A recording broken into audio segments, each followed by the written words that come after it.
الحمد للہ وکفا وسلام علی عبادہ الذین اصطفى اما بعد قال اللہ تبارک وتعالی اعوذ باللہ من الشیطان الرجیم بسم اللہ الرحمن الرحیم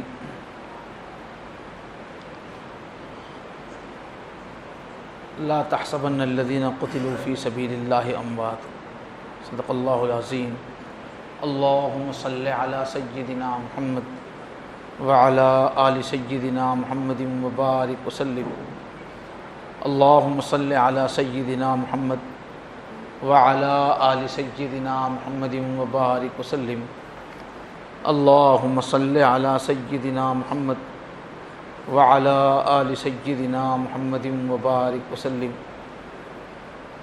بہت ہی احترام کے قابل، عزت اور اکرام کے لائق بزرگوں، عزیز دوستوں،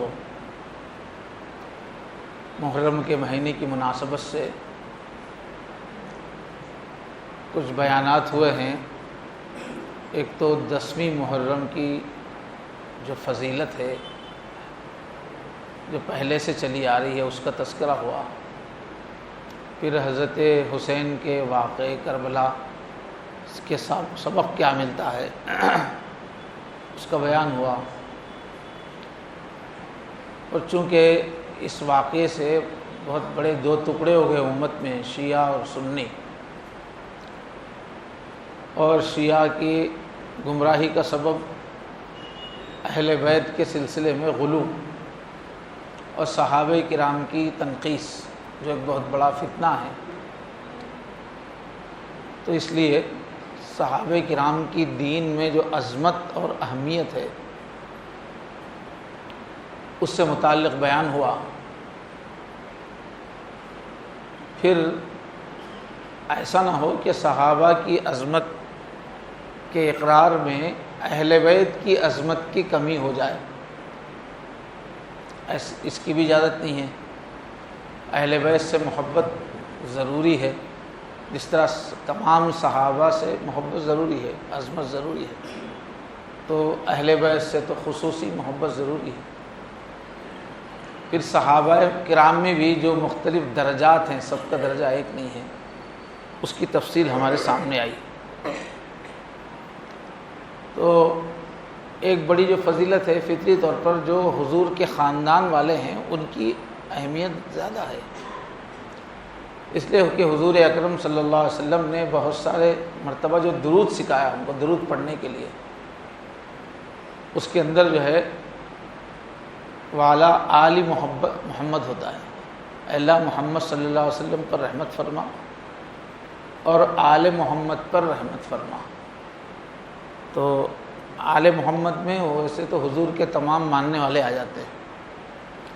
پھر بعض درود میں اہل بیت ہی کا لفظ بھی حضور نے سکھایا کہ اے اللہ حضور کے گھرانے والوں پر رحمت نازل فرمائیے۔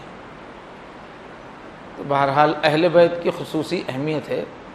اس سلسلے میں گزشتہ عرض کیا گیا کہ اہل بیت میں خاص طور پر یہ 5 ہی مراد ہیں، حضرت حسن، یہ حضرت علی، حضرت فاطمہ اور حضرت حسن حسین۔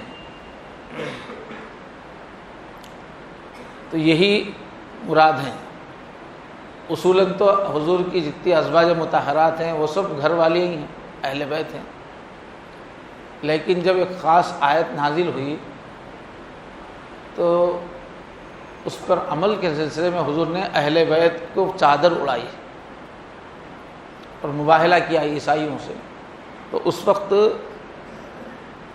اہل بیت اس سے مراد حضور نے انہیں کو لیا ہے، فاطمہ، حسن، حسین اور علی، اور خود اپنے اوپر چادر ڈالی حضور نے، ڈال کے پھر وہ مباہلہ کیا، اے اللہ یہی میرے اہل بیت ہیں، ان سے گندگی کو دور فرمائیے اور ان کو پاک کیجیے۔ تو وہاں پر حضور کی زوجہ مطہرہ حضرت ام سلمہ بھی موجود تھی، تو وہ بھی آ کے بیٹھنے لگیں، تو کہا کہ نہیں تم وہیں رہو، تم اپنی جگہ رہو، تم بھی خیر پر ہو۔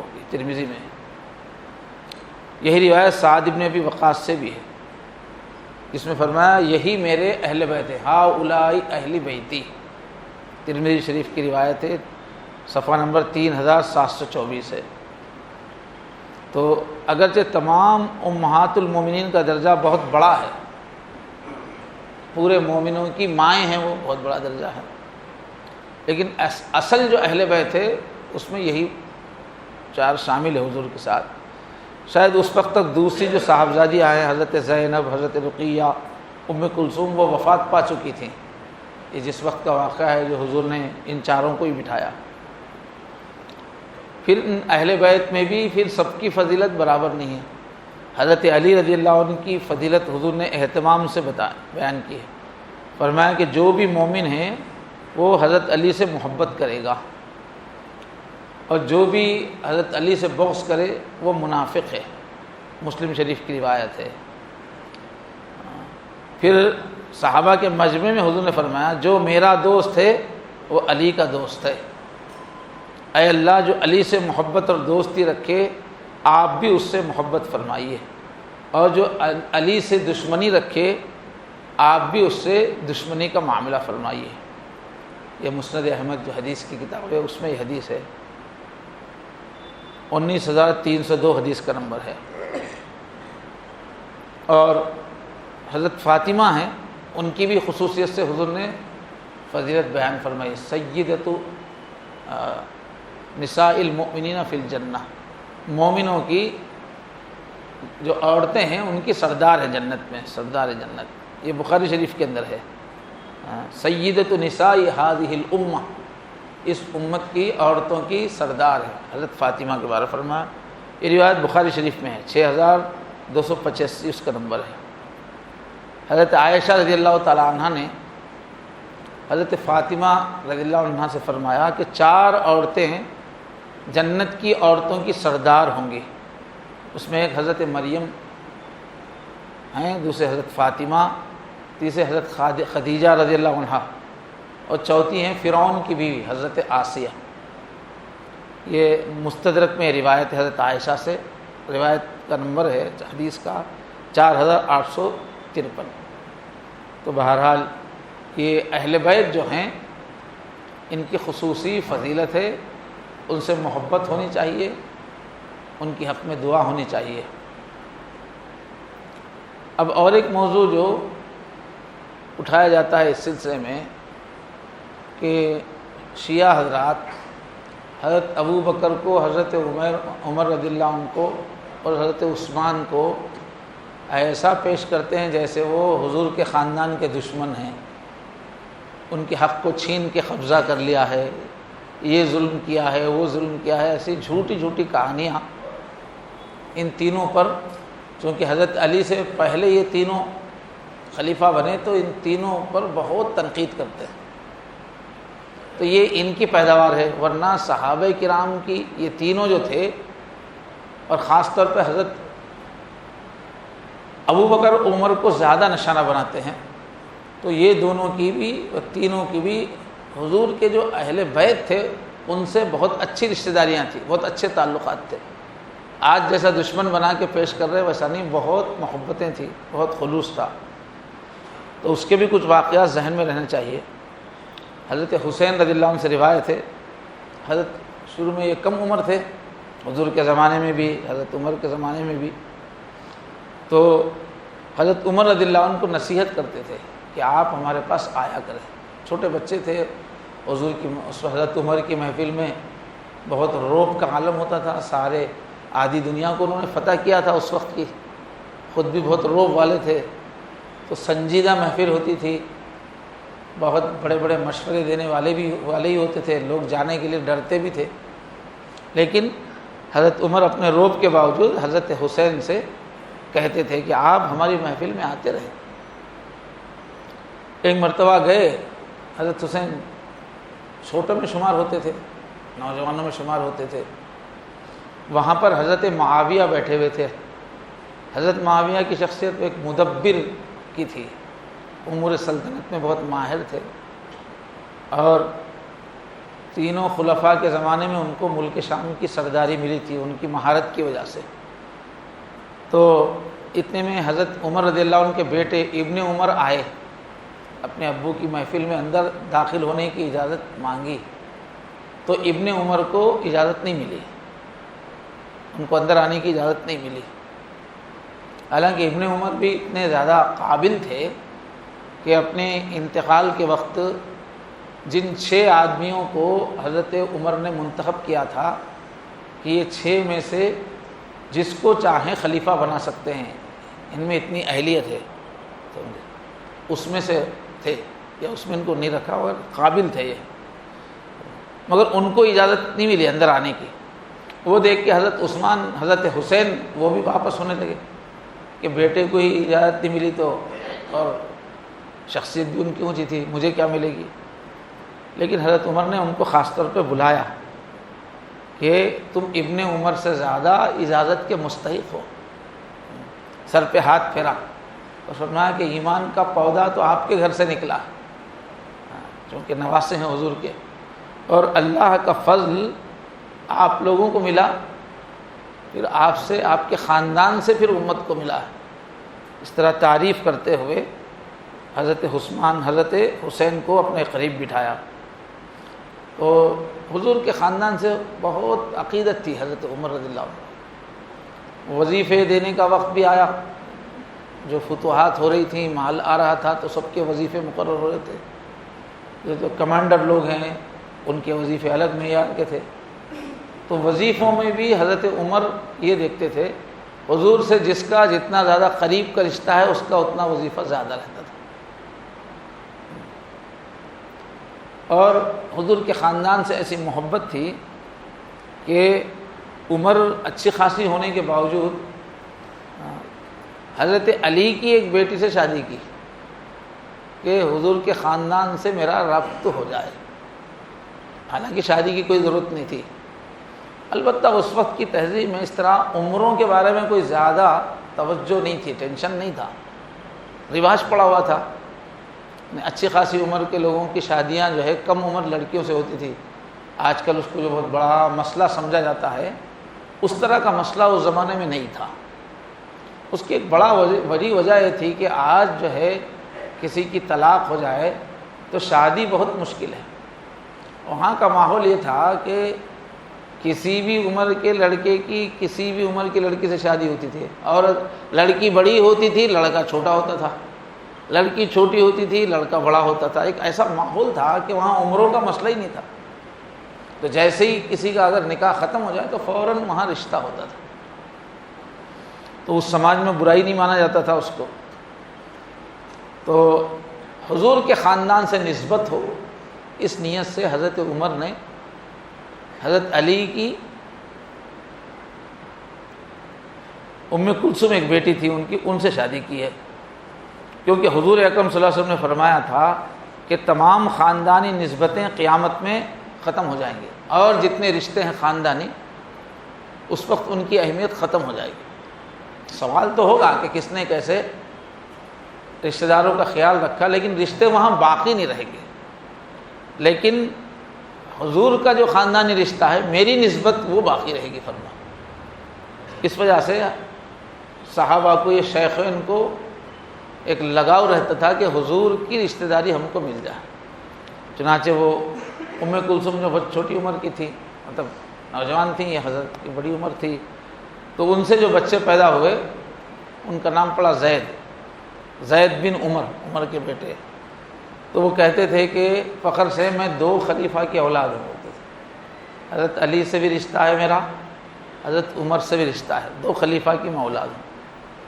اور اپنے دور حکومت میں حضرت عمر رضی اللہ عنہ اکثر فیصلے حضرت علی کے مشورے کے بغیر نہیں کرتے تھے۔ دشمنی ہوتی، دوری ہوتی تو ایسا کیسے ہوتا تھا؟ اکثر فیصلے حضرت علی کے مشورے سے ہوتے تھے۔ ایک بڑا مسئلہ اٹھا تھا، عراق کا جو ملک ہے وہ فتح ہوا تھا، اب لاکھوں ایکڑ زمین ہے، سب وہ زمینیں کیسے تقسیم کی جائیں۔ پرانا جو دستور تھا، جو فوجی لڑتے تھے ان میں تقسیم ہوتا تھا مال، اگر اس حساب سے تقسیم کر دیا جائے تو پوری فوج کی ہو جاتی تھی وہ۔ تو اس پہ صحابہ پہ مشورہ ہوا تو حضرت علی نے مشورہ دیا نہیں، فوجیوں میں تقسیم نہیں کی جائے گی، بیت المال کی زمین ہوگی، حکومت کی زمین ہوگی۔ چنانچہ حضرت علی رضی اللہ عنہ کے فیصلے پر ہی اتنا بڑا مسئلہ وہ حل ہوا کہ نہیں، لوگوں میں تقسیم نہیں کی جائے گی۔ ایسے ہی تاریخ کہاں سے شروع کریں گے؟ کیلنڈر، حکومت چلانے کے لیے سال ہونا چاہیے، تاریخیں ہونا چاہیے، کیلنڈر ہونا چاہیے، سال کب شروع ہو رہا ہے، کب ختم ہو رہا ہے۔ تو اس میں بھی حضرت علی ہی کا جو فیصلہ تھا کہ ہجرت کا واقعہ جو حضور کا ہوا وہاں سے سال شروع کریں، محرم سے۔ تو ہجرت کے سال کو پہلا سال مانا گیا۔ یہ بھی حضرت عمر رضی اللہ عنہ کا دور حکومت ہے، لیکن فیصلہ کس کا ہے؟ حضرت علی رضی اللہ عنہ کا ہے۔ اور بعض وقت ان کا جملہ ہوتا تھا لولا علی لہلک عمر، کہ آج کی محفل میں اگر علی نہیں ہوتے تو عمر ہلاک ہو جاتا۔ کئی مرتبہ فیصلوں کے موقع پہ علی نہیں ہوتے تو میں ہلاک ہو جاتا۔ اتنا زیادہ حضرت علی پر اعتماد کرتے تھے، ان کے فیصلوں پہ اعتماد کرتے تھے۔ استیعاب ایک کتاب ہے مشہور صحابہ کے واقعات کی، اس میں ایسے ہی حضرت علی کو بھی حضرت عمر سے بہت محبت تھی۔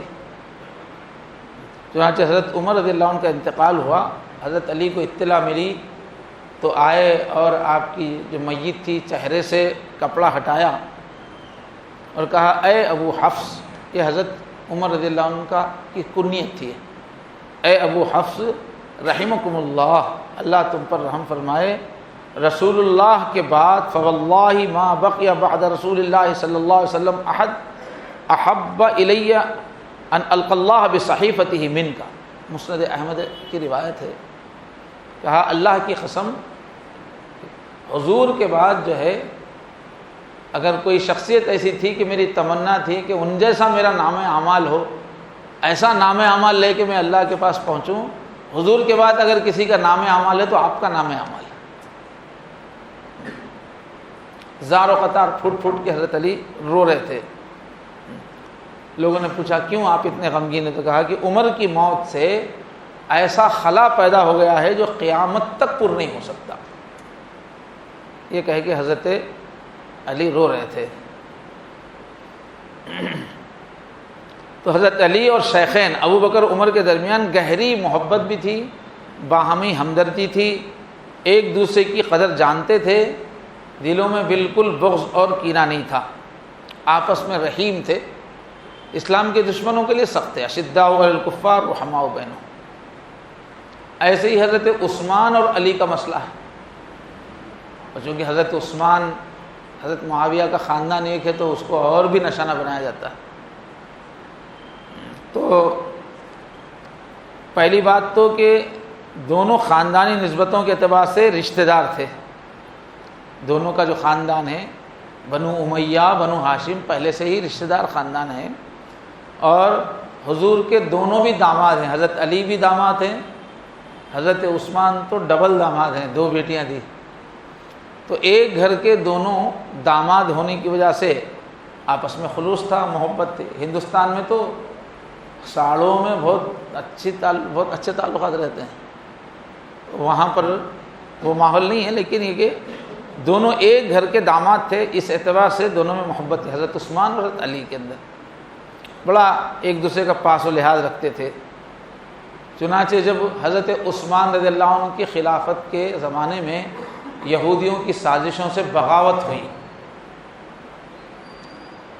تو حضرت عثمان رضی اللہ عنہ کے خلاف بغاوت جو کرنے والے تھے ان کو سبائی کہتے ہیں، عبداللہ بن سبا ایک یہودی تھا، وہ مسلمانوں کے اندر فتنہ پیدا کرنے کے لیے وہ جھوٹ موٹ کا مسلمان بنا، جیسے عیسائیت کو تباہ کرنے کے لیے بھی ایک یہودی پال جس کا نام ہے، وہ زندگی بھر حضرت عیسیٰ علیہ السلام سے دشمنی کرتا تھا، بعد میں پورے ان میں بگاڑ پیدا کرنے کے لیے وہ مسلمان ہوا، حضرت عیسیٰ علیہ السلام کے خاص شاگردوں میں شامل ہوا، بعد میں اس نے پوری عیسائیت کو ہی گمراہ کر دیا۔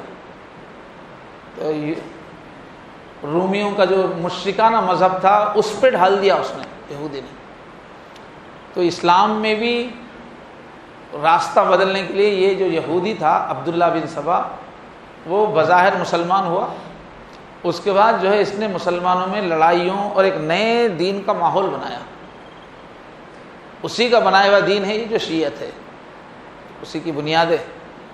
تو اس نے یہ کیا کہ دارالحکومت مدینہ سے بہت دور، ایک دم سلطنت کے دور دور کے جو علاقے تھے جہاں اس زمانے میں رابطہ رکھنا آسان نہیں تھا، بہت دور دور کے علاقے جہاں نئی نئی فتوحات ہوئی تھی، خاص طور پہ ایران سے جو حصے پہلے نکل کے اسلام میں آئے، ان علاقوں میں جا کے اس نے فتنہ پھیلانا شروع کیا. اور حضرت عثمان اور ان کے جو گورنرز تھے ان کے بارے میں جھوٹے قصے پھیلانے لگا ظلم کے. تو یہ جو سبائی فرقے کے لوگ تھے عبداللہ بن سبا کے، مختلف شہروں میں دور دور کے پھیل کے اس شہر سے دوسرے شہر کو جھوٹے خط لکھتے تھے کہ ہمارے پاس کا عثمان رضی اللہ عنہ کا گورنر ایسا ایسا ظلم کر رہا ہے. جھوٹے خطوط لکھتے تھے. وہ خط جو ہے دوسرے ایریا میں پہنچتا تھا تو اس کے لوگ پڑھ پڑھ کے لوگوں کو سناتے تھے. وہاں کے لوگ جھوٹے خطوط ادھر بھیجتے تھے. تو دور دور کے علاقوں میں انہوں نے مدینہ جو مرکز تھا اس کے خلاف اس طرح سے بغاوت پیدا کی جھوٹے سبائیوں نے. بہرحال اس کے گمراہ کرنے پر حج کے زمانے میں جب مدینہ کے اہم ترین لوگ حج پہ گئے ہوئے تھے، اس زمانے میں یہ لوگ ایسی پلاننگ کر کے کہ مدینہ میں زیادہ تعداد نہ ہو، وہ اچانک وہ مختلف علاقوں سے باغی مدینہ پہنچے اور حضرت عثمان کی قیام گاہ کو گھیر لیا. نماز سے ان کو روک دیا، کھانا بند کر دیا، کیا کیا نہیں ہوا. تو انہوں نے خلیفہ کا محاصرہ کر لیا تھا. تو 700 صحابہ حضرت عثمان کے گھر میں رہے، خلیفہ کے گھر میں، تاکہ سبائی حملہ نہ کرے. حضرت عثمان کے لیے کچھ مشکل نہیں تھا، اگر وہ حکم دیتے، وہ اجازت دیتے تو ان سبائیوں کو ختم کر سکتے تھے مدینہ میں موجود صحابہ. لیکن حضرت عثمان رضی اللہ عنہ کے اندر رحم بہت تھا، نرمی بہت تھی. وہ بار بار یہ کہتے کہ میری وجہ سے مسلمانوں میں کوئی خون نہیں ہونا. جیسے کہ حضرت عثمان سے پہلے کوئی لڑائی کی وجہ سے خون نہیں بہا تھا، تو میری وجہ سے اختلاف ہو، یہ لوگ بغاوت کر کے آئے ہیں، میری وجہ سے تم لوگ ان سے لڑو گے، خون بہے گا، یہ مجھے برداشت نہیں ہے. پشنا لگانے میں، کپنگ کرنے میں جتنا خون نکلتا ہے اتنا بھی کسی کا نہیں نکلنا. تو جو صحابہ کرام تھے مدینے میں جو بھی تھے، وہ کہہ رہے تھے کہ آپ اجازت دیے تو ہم ان کو بھگا دیں گے، کہ نہیں، لڑنا نہیں ہے. تو اب وہ لوگ جو ہے انہوں نے مسجد پہ بھی قبضہ کر لیا، آپ کے گھر پہ بھی قبضہ کر لیا.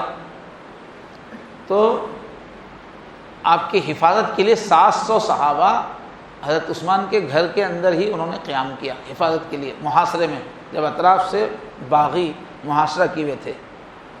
تو وہ جو حضرت عثمان کی حفاظت میں جو صحابہ تھے اس میں حسن حسین دونوں بھی شامل تھے.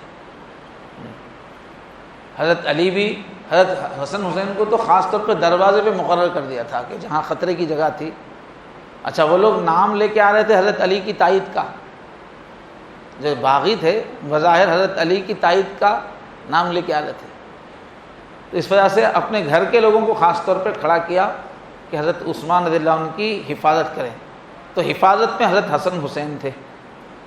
لیکن ایک وقت آیا کہ حضرت عثمان نے سب سے اصرار کیا، نہیں، آپ لوگ یہاں مت رہیے، اتنا میرے خاطر تکلیف مت اٹھائیے. اصرار کر کے ایک ایک کو پکڑ کے انہوں نے بھیجا دیا کہ آپ لوگ جائیے. تو سب سے آخر میں جو گئے ہیں وہ حضرت حسن تھے. آخر وقت تک بھی گئے نہیں، حفاظت میں لگے رہے. اور غلاموں سے کہا انہوں نے، جتنے بھی غلام ہیں، جو بھی تلوار اپنی نیام میں رکھ دے گا وہ آزاد ہوگا، کوئی لڑنا نہیں میری خاطر. جتنے ان کے غلام تھے ان سے بھی کہا کہ جو بھی نہیں لڑے گا وہ آزاد. تو سب لوگ لڑائی چھوڑ کے آزاد ہو گئے. اس طرح سے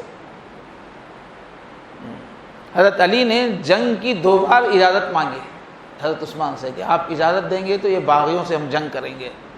تو حضرت عثمان اللہ کا واسطہ دے کر کہتے تھے کہ جس پر بھی اللہ کا، جو بھی اللہ کی خاطر میرا حق اپنے اوپر مانتا ہے وہ خون نہ بہائے. ایسے ہی اب نماز کا مسئلہ تھا تو باغیوں نے حضرت علی سے کہا کہ آپ امامت کریں. تو حضرت علی نے انکار کر دیا کہ مسلمانوں کے جو امام ہیں حضرت عثمان ہیں وہ محاصرے میں ہیں، وہ تنہا نماز پڑھ رہے ہیں، تو میں کیسے نماز پڑھا سکتا ہوں؟ تو ان کے اصرار کے باوجود مسجد میں امامت نہیں کی، تنہا نماز پڑھ کے جاتے رہے۔ اور جب محاصرہ زیادہ سخت ہو گیا حضرت عثمان کا، پانی بھی انہوں نے بند کر لیا، تو حضرت علی ہی نے بڑی مشقت سے خود جو ہے لڑ کر بھیڑ کے مشکزے میں پانی پہنچایا۔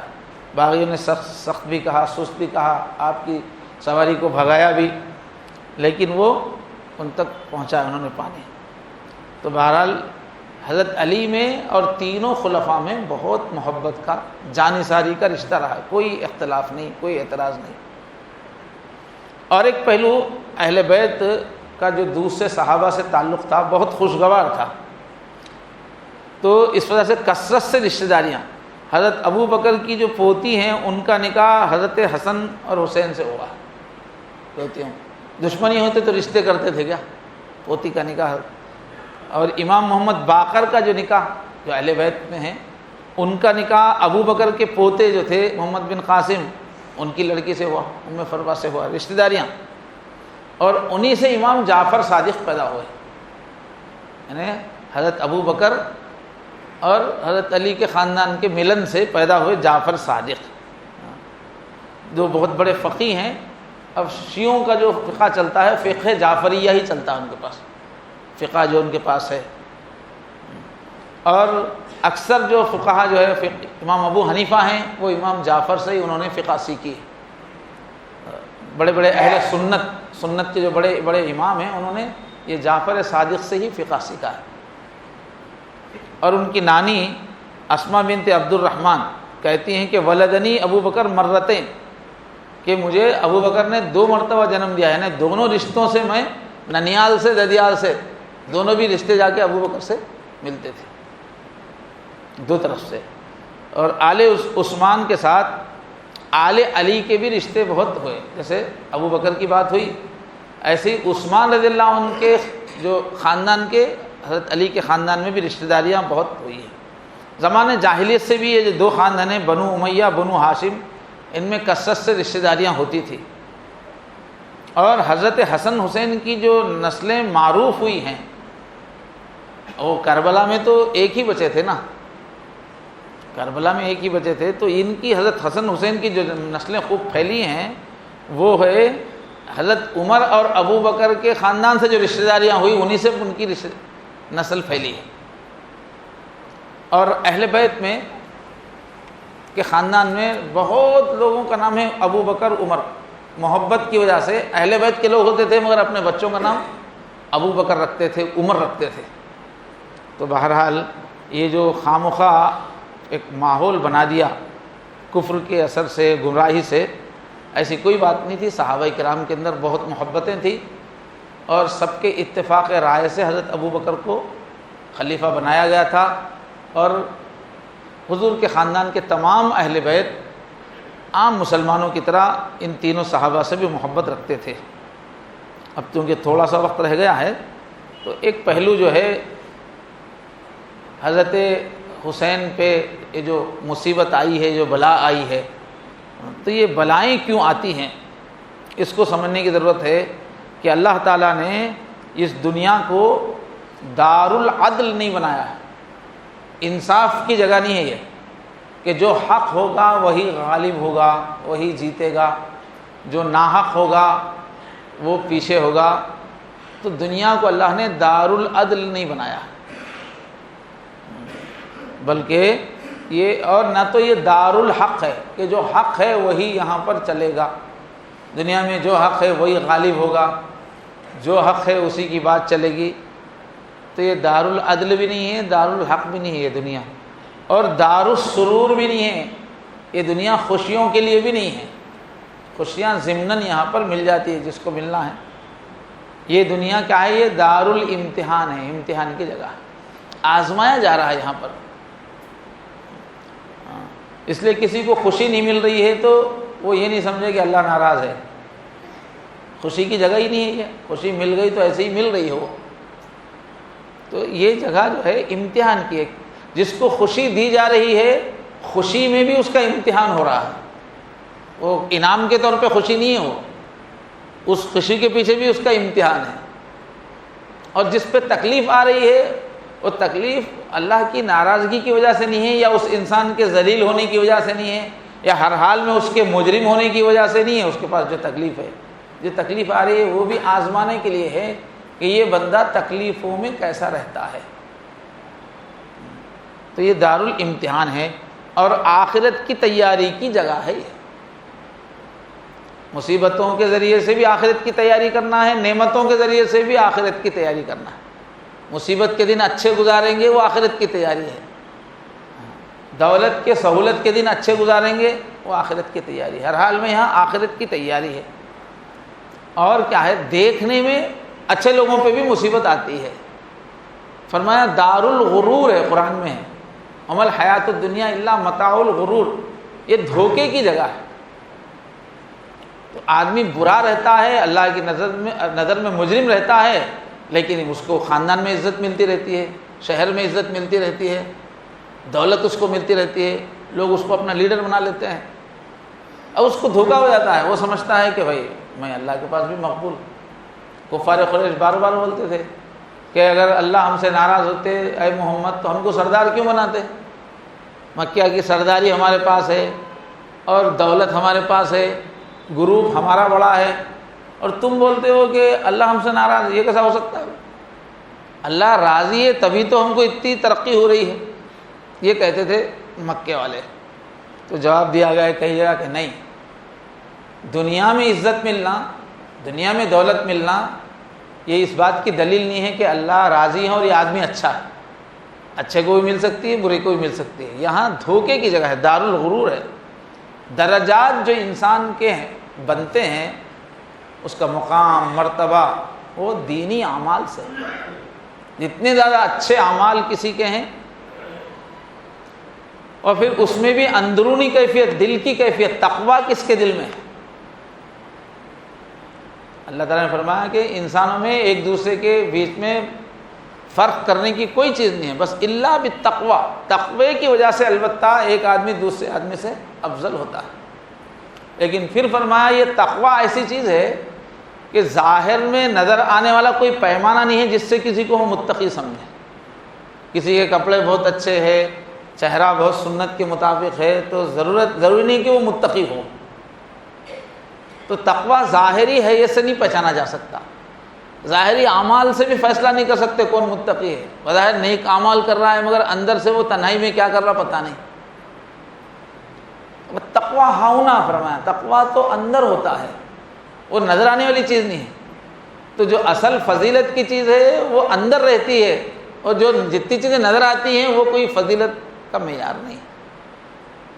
تو آدمی کو جو اللہ کے پاس مرتبہ ملتا ہے وہ تقویٰ کی وجہ سے ملتا ہے، کون اللہ کا کتنا لحاظ رکھنے والا ہے۔ اور اللہ کے قریب پہنچنے کے لیے یہ جو نیکیاں جتنا مددگار ہوتی ہیں، نماز پڑھنا، روزہ رکھنا، صدقہ کرنا، خیرات کرنا، اس سے بھی زیادہ پاورفل جو ہے چیز وہ صبر ہے۔ جو زندگی میں اپنے ارمان پورے نہیں ہوتے، مصیبتیں آتی ہیں، اس پہ آدمی صبر کرتا ہے تو اس کا ثواب یہ نیکیوں سے بہت زیادہ ہے۔ فرمایا انما یوفی الصابرون اجرہم بغیر حساب، جو صبر کرنے والے ہیں ان کو جو اجر ملتا ہے وہ بے حساب ملتا ہے۔ نماز کا ایک ثواب مقرر ہے، حج کا ایک ثواب مقرر ہے، نیکی کا ایک ثواب مقرر ہے، لیکن صبر کے مقابلے میں جو اللہ ثواب دیتے ہیں وہ بے حساب ہے، کس کو کتنا دیتے ہیں پتہ نہیں۔ تو مصیبتیں آنا کوئی آدمی کے ذلیل ہونے کی علامت نہیں ہے، نقصان میں پڑنے کی علامت نہیں ہے، کوئی قابل رحم ہے بیچارہ بیچارہ بولنے کی علامت نہیں ہے۔ اس لیے کہ مصیبت سے صبر کرتا ہے آدمی، صبر سے اونچا مقام حاصل ہوتا ہے، بڑے بڑے درجات صبر سے حاصل ہوتے ہیں۔ ایک آدمی 10 سال نمازیں پڑھ کے عبادتیں کر کے وہ درجہ حاصل نہیں کرتا کہ اچانک کسی دن مصیبت آ گئی، اب وہ مصیبت میں صبر کر رہا ہے، الٹی سیدھی حرکت نہیں کر رہا ہے، اللہ کی شکایت نہیں کر رہا ہے، تو وہ 10 سال کی نمازوں سے آگے نکل جاتا۔ میں نوافل کی بات بول رہا ہوں، فرض چھوڑ دیں گے تو کچھ چیز کام آنے والی نہیں ہے۔ تو صبر ایسی چیزیں بے حساب اس میں ملتا ہے۔ اس لیے اللہ تعالیٰ اپنے چہیتوں کو چونکہ بڑا مقام دینا چاہتے ہیں قیامت میں، جنت میں، اپنے قرب میں، تو جو جتنا چہیتا ہوتا ہے اس کی زندگی میں اتنی مصیبتیں ڈالتے ہیں، تکلیفیں ڈالتے ہیں، تاکہ وہ صبر کرے اور صبر کے ذریعے سے وہ اونچا مقام پا سکے۔ تو جتنے چہیتے ہوتے ہیں اللہ کے اتنی ہی ان کی زندگی میں تکلیفیں زیادہ آتی ہیں۔ حضور نے فرمایا الانبیاء اشد بلاء، کہ انسانوں میں سب سے زیادہ اللہ کے چہیتے کون ہیں؟ انبیاء ہیں۔ تو سب سے زیادہ بلائیں ان کے اوپر آتی ہیں، مصیبتیں ان پہ آتی ہیں۔ والامثل فالامثل، اس کے بعد جو جتنا زیادہ نبیوں کے راستے پہ رہے گا، ان سے ملتی جلتی زندگی ہوگی، اس کی زندگی میں اتنی تکلیفیں آئیں گی۔ تو دنیا ہم لوگوں کے ذہن میں آئے، کوئی ذرا تکلیف میں جاتی ہے بیچارہ بہت ہی برباد ہو گیا سمجھتے۔ تکلیفوں میں پڑنا برباد ہونا نہیں ہے، ہر حال میں تکلیف میں پڑنا آباد ہونا ہے۔ اگر دین پر ہے، اس وقت تکلیفوں کے باوجود دین پر ہے تو وہ بہت تیز رفتار ترقی ہوتی ہے۔ چنانچہ حضرت حسین پر بھی اتنی بڑی آفت آئی، مصیبت آئی کربلا میں۔ حضرت یعقوب تھے، کتنی مصیبت آئی حضرت یعقوب کو، جو چہیتا لڑکا تھا یوسف وہ چھن گئے، اس کے بعد چھوٹا بیٹا یامین وہ بھی چھن گئے، روتے روتے ان کی آنکھیں جو ہے وہ بینائی چلی گئی۔ کتنی مصیبتیں جھیلی انہوں نے حضرت یعقوب نے۔ حضرت ایوب اللہ کے نبی ہیں، کتنی مصیبتیں انہوں نے جھیلی۔ 18 سال تک جو ہے ان کا پورا بدن سڑ گیا تھا، پھوڑا بن گیا تھا پورا بدن، کیڑے چلتے تھے اس میں، پھر بھی وہ ایک لمحے کے لیے اللہ سے ناراض نہیں ہوتے تھے، ہمیشہ اللہ کا شکر ادا کرتے رہتے، یا اللہ ایمان تو باقی ہے، اس پہ شکر ادا کرتے تھے۔ تو نبی ہیں، اللہ کے چہیتے ہیں، مگر تکلیف میں ہیں، اتنی خطرناک بیماری ہے۔ ایسے ہی اللہ کے نبی حضور صلی اللہ علیہ وسلم کو بہت سخت ستایا گیا۔ اللہ کے نبی نے فرمایا کہ سارے نبیوں کو الگ الگ جتنا ستایا گیا ہے، مجھ اکیلے کو سب کا ملا کے ستایا گیا ہے، اس لیے کہ نبیوں کے سردار ہیں نا، اس لیے آزمائشیں بھی ویسی آئی ہے۔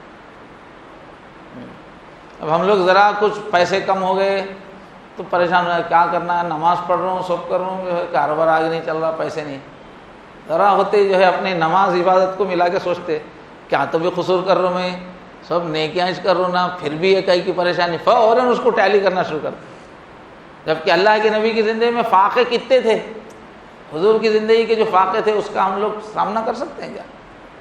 کتنے عزیز، جتنے عزیز تھے سب شہید ہوئے، تو کتنی تنگی سے گزاری، مگر اللہ تعالیٰ کا شکر گزار رہتے تھے۔ اس لیے کہ ان چیزوں سے آدمی کا بڑا چھوٹا ہونے کا تعلق نہیں ہے، کتنے گھر میں سامان ہے، کتنا پیسہ ہے، کتنی زندگی میں عائش آرام ہے۔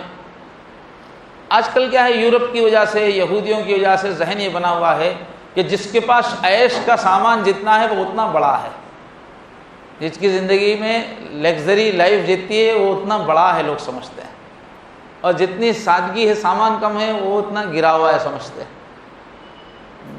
اور پیسے کی بنیاد پہ بھی پوری دنیا میں لسٹنگ ہوتی رہتی ہے کہ دنیا کا سب سے بڑا دولت مند کون ہے، دوسرے نمبر پہ کون ہے، پوری دنیا میں اس کی لسٹ کی اشاعت ہوتی ہے، پورے ہندوستان میں سب سے بڑا دولت مند کون ہے، اس کے بعد کون ہے۔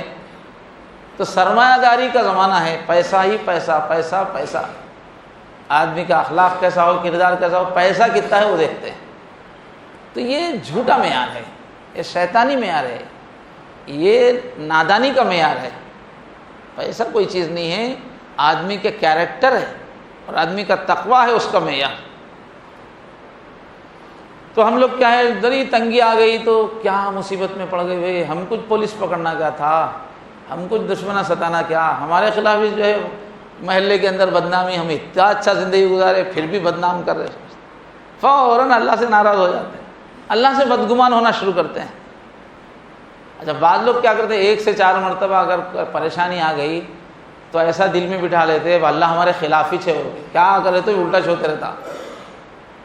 وہ 2-3 بار جو آپ سے غلطی ہوئی وہ آپ کی غلطی ہے، وہ آپ غلطی دیکھتے نہیں، آپ کی غلطی کی وجہ سے آپ دکان میں فیل ہوئے، کاروبار میں فیل ہوئے، یا گھریلو لائف میں آپ فیل ہوئے، آپ کا سسرال کے ساتھ یا بچے کے سسرال کے ساتھ آپ کا معاملہ صحیح نہیں رہا، دل کو تکلیف پہنچی، اس میں آپ کی غلطی رہتی ہے، آپ کو سمجھ میں نہیں آتی، ایک سے 2 مرتبہ اگر الٹے ہو گئے حالات تو اب ایسا شیطان دل میں بٹھا دیتا میں کیا کرے تو بھی الٹا ہی ہوتا. اب بدگمانی شروع کرتے اللہ تعالیٰ سے. ادھر اللہ تعالیٰ کا اصول کیا ہے؟ میرے ساتھ کبھی بھی اچھا گمان رکھو، اچھا کرے گا میرا رب یہی گمان رکھو. اگر میرے ساتھ برا گمان رکھو گے تو میرا اصول یہ ہے کہ جو برا گمان کرے گا ویسے ہی ہوگا اس کے ساتھ. انا عند ظن عبدی بھی، میرا بندہ میرے ساتھ جیسا گمان کرتا ہے میں ویسے ہی رہتا ہوں. سختی کا معاملہ ہم کریں گے، سخت توقع رکھیں، حالات بھی سخت ہوں گے. اچھا گمان اللہ سے رکھنا چاہیے. تو کتنے لوگ ہیں بدگمانی اللہ سے کرنے کی وجہ سے ان کے حالات خراب ہو جاتے ہیں. اللہ تعالیٰ کے سامنے ہماری حیثیت کیا ہے جو اللہ ہماری اپوزیشن کریں گے؟ کیا یاد رکھ کے کہ بھی فلاں اس کو ستانا ہے بول کے؟ ہماری حیثیت ہی کیا ہے اللہ کے سامنے جو اللہ ہم کو ستانے بیٹھے، ہماری اپوزیشن کرے؟ اللہ تعالیٰ کبھی بھی ہم سے کتنے بھی گناہ ہوں اللہ ویلکم کرنے کے لیے تیار ہے. توبہ دل سے کرو پورے گناہ ختم. اللہ کسی سے دشمنی تھوڑی رکھتے ہیں. لوگ اپنے طور پہ سمجھتے ہیں میرے کام نہیں ہوتے، میں ایسا ہوں ویسا ہوں. کیسا ہوں؟ توبہ کر لو، ختم. ایک مرتبہ توبہ کر لینا کتنا بھی بڑا قصور ہوا، اس کے بعد پھر میرے اللہ میرے ہیں، وہ میرے ہیں، میں ان کا ہوں، حسن ظن رکھنا چاہیے. اور ہم کو دین اسلام یہ طریقہ سکھاتا ہے تلخیوں کو بھلا دینا، تلخیوں کو یاد رکھنا یہ نہیں، غلط ہے. یہ زندگی میں کہیں ناکامی ہوگی، تکلیف پہنچ گئی تو اس کو بھلا دینے کا طریقہ. دیکھو کوئی زبردست ایکسیڈنٹ ہوتا ہے نا تو فوراً آدمی بے ہوش ہو جاتا ہے، فوراً بے ہوش ہو جاتا ہے. بولتا ہے کہ وہ ٹکر کیا ہے معلوم نہیں، خالی سامنے سے گاڑی آئے سو یاد ہے میں، اس کے بعد میرے کو ہوش نہیں ہے. پھر ہاسپٹل میں میری آنکھ کھلی، ہوش آیا تو اتنے ٹانگاں ٹوٹ کے تھے، سب ٹوٹ کے تھے. تو جب بڑی تکلیف آتی تو اللہ تعالیٰ اصول کیا رکھے؟ بھلانے کا رکھے. سسٹم ہی ایسا رکھے کہ فوراً آدمی بھول جاتا، اس کا ہوش ہی اللہ اڑا دیتے اللہ تعالیٰ. تو زندگی میں بھی ایسے رہنا اپنا کہ کوئی واقعہ ہوا، تکلیف ہوئی تو اس کو بھلانا ہے، اس کو یاد رکھ کے اب زندگی میں جب دیکھو مایوس، اداس، لوگوں سے چڑچڑاپن، تلخی رویہ، یہ سب غلط ہے. اور ایک کیا ہے وہ ایک اصول البتہ یہ بتایا گیا ہے کہ اکثر جو ہماری زندگی میں تکلیفیں آتی ہیں گناہ کی وجہ سے بھی آتی ہیں. اس وجہ سے پہلے گناہوں کا جائزہ لے کے فوراً توبہ کر لینا چاہیے. تو بہرحال یہ چند نصیحت کی باتیں ہیں محرم کے حساب سے. اللہ تبارک و تعالی ہم سب کو ہر حال میں اللہ سے راضی ہونے کی توفیق عطا فرمائے. اللہ ہم کو مصیبتوں سے، تکلیفوں سے بچائے، عافیت عطا فرمائے. عافیت کے ساتھ اللہ تعالیٰ جنت کا راستہ ہمارے لیے آسان فرمائے.